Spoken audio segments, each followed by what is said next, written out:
I've got here a question from the Unit 2 A-Level Physics paper, so usually sat by Year 12 students. It's question 5. It's getting a little bit trickier. You're going to have to do a little bit more thinking for yourself. You might even need to use some of the other skills from Unit 2 within this particular example. Okay, so to find the work function of a metal, I'm afraid you're going to have to learn that one. There's nothing I can say other than get it learnt. It's the minimum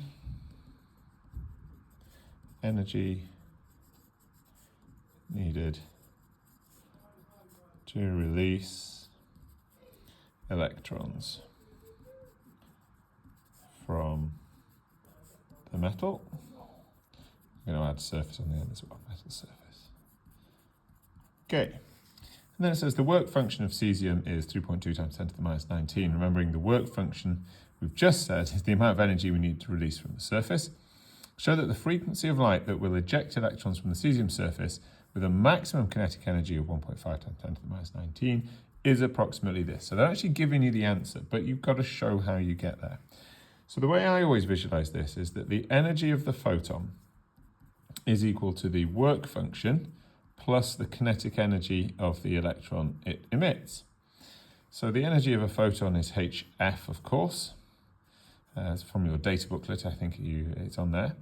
The work function we've just been told is 3.2 times 10 to the minus 19 plus the kinetic energy, theoretical, is 1.5 times 10 to the minus 19. The fact that these are both minus 19 is quite nice. It shows us we're on the right lines. I'd always go ahead and finish that off, giving me 4.7 times 10 to the minus 19 joules, and that's the energy of this photon. It's actually that F we're trying to find. So I know what H is, that's Planck's constant. So the frequency, therefore, is equal to 4.7 times 10 to the minus 19 divided by Planck's constant, which is 6.63 times 10 to the minus 34. Okay, run that through your calculator and you'll get 7.1 times 10 to the 14, remembering the unit, hertz, which is pretty close. I'm quite happy with that. We'll slide down, it gives us a bit more information. Here we go, we've got light being shone on a cesium surface, we've got the collecting electrode, the electrons are going to run around the circuit through a microammeter. And it wants us to consider that the energy hitting the surface of the plate is 0.3 joules, and therefore how many photons must be hitting the cesium if each one of them is carrying the energy from up here. Oh, sorry, that's not the energy. This is the energy here, isn't it? 4.7 times 10 to the minus 19. So we need to have a bit of a think about this one. So if each one of them is carrying that much energy, how much do we need to transfer a total of that much? So 0.30 divided by my number from up here earlier on, 4.7 times 10 to the minus 19. It's just like a ratio, it's just a maths game.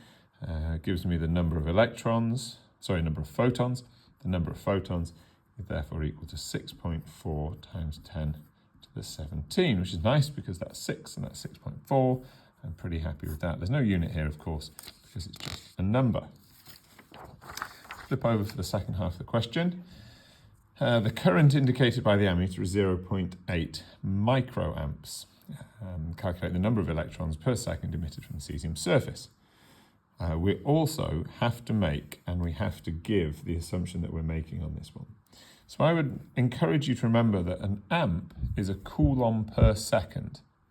And because this is per second, we know that basically that's the charge being transferred every second. So in the second that we're thinking of from within the question, that 0.8, the only place that charge can come from is the individual charges of the electrons, and therefore the charge being delivered, 0.8 times 10 to the minus 6. These little conversions, by the way, are on your data sheet if you need them, divided by the amount each one of them can carry. Because that's a fixed value, 1.6 times 10 to the minus 19, we can use that to work out how many of these electrons there must be to transfer that much charge. So that would be 5 times 10 to the 12 electrons. What's my assumption? Well, I'm going to assume that all of them that have been emitted, so per second emitted from the cesium, all of them travel around the circuit, none of them are reabsorbed. So I'm going to say no electrons are reabsorbed. Lovely. Hence, calculate the probability of a photon of this frequency ejecting an electron. So we need to flick backwards and forwards. I know how many are ejected. So 5 times 10 to the 12 are ejected. Each one of those, remember, came from one photon. If we have a look at the number of photons, it's 6.4 times 10 to the 17. So it's this number that are versus 6.4 times 10 to the 17 that could be. So it's r over could be equals 7.8 times 10 to the minus 6. Okay, so that's the chance of this happening. There you go, nice and quick, nice and simple, but you just got to think, it's a bit of a trick, it's a bit of a game that you're playing with your exam question here. Hope you enjoyed that one. Go and find another exam question.